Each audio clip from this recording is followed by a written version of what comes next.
আমি কি চেয়েছিলাম বন্ধু বান্ধবের সংখ্যা বেড়ে চলুক আমার? বিছানায় ভোরবেলার সিগারেট থেকে হঠাৎ পড়ে যায় ছাই। কিছু একটা করা উচিত আমার।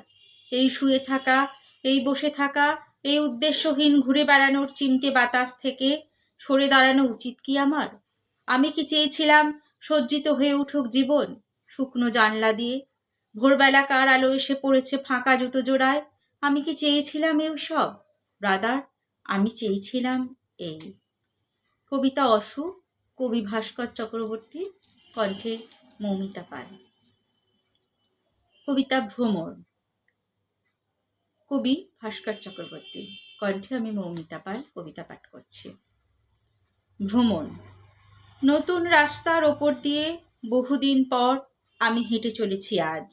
বহুদিন পর দুপাশে ফলের দোকান, অন্ধকার ডাক্তারখানার পাশ কাটিয়ে রহস্যময় ল্যাম্পপোস্ট, স্থির শোকাকুল পায়ে চটি। বড়দিনে দেখেছিলাম এবার ফাঁকা মোটর গাড়ির ভেতর বেতের ঝুড়ি ভর্তি ফুল। মেম সাহেব চুমু খাচ্ছে বাড়ির দারোয়ানকে। আহ, আমি সুন্দরভাবে মরে যেতে পারি আজ। ছেঁড়া কপি পাতার ওপর আজ ভেসে থাকুক আমার নিরুত্তাপ মুন্ডু। গম্ভীরভাবে চিঠি আসুক তাড়াতাড়ি। দুদিন পর ধর্মভ্রষ্ট শরীর এসে পৌঁছবে। লাল বাড়ির পাশাপাশি হাঁটতে চিরকালই ভয় করে আমার। যেমন আমি গিয়েছিলাম আমহা স্ট্রিট, আমি গিয়েছিলাম আরও অনেক জায়গায়। যেমন বন্ধুর বিয়েতে 7টা ঘোড়ার গাড়ি নিয়ে যাওয়ার কথা ছিল আমার, আমি নিয়ে গিয়েছিলাম পুরনো এক ক্যামেরাম্যান।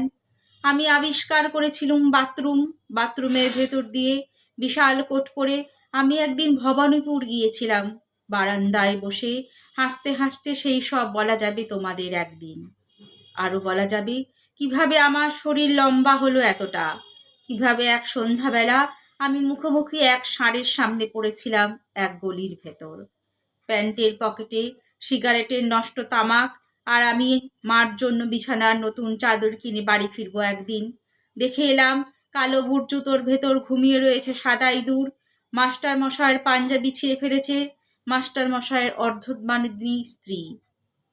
দিনের শেষে একটা ইচ্ছে তবু জেগে থাকে মানুষের, কাদা মাখা চটি জোড়ার ওপর আছড়ে পড়ে না সে সময় স্নেহের ছাপ। ইয়ার কি নয় ডিয়ার, রাত দুপুরে মানুষের জানালায় উকি মেরে দেখেছি আমি খোলা শরীরের ওপর খেলা করছে খোলা শরীর। হলুদ বিছানা ভেসে চলেছে স্বর্গের দিকে। কবিতা ভ্রমণ, কবি ভাস্কর চক্রবর্তী, কণ্ঠে আমি মৌমিতা পাল কবিতাটি পাঠ করলাম। আর একটি ছোট কবিতা পাঠ করছি। শীত। কবিতা শীত, কবি ভাস্কর চক্রবর্তী, কণ্ঠে আমি মৌমিতা পাল। তোমার চুল উঠছে হাওয়ায় বাঁ হাতে, তুমি ধরে আছো তোমার টেলিফোন।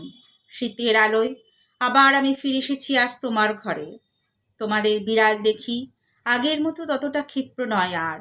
তোমার পশমের বল দেখি গড়িয়ে চলেছে, আরও গড়িয়ে চলেছে ঢালু খাটের নিচে। চুপচাপ বসে আছি আমি, চুপচাপ হাই তুলছে তোমাদের বিড়াল। শীতের ঝর্ণা ডেকে ডেকে ফিরে যাচ্ছে আমাদের। কবিতা শীত, কবি ভাস্কর চক্রবর্তী, কণ্ঠে আমি মৌমিতা পাল। নমস্কার।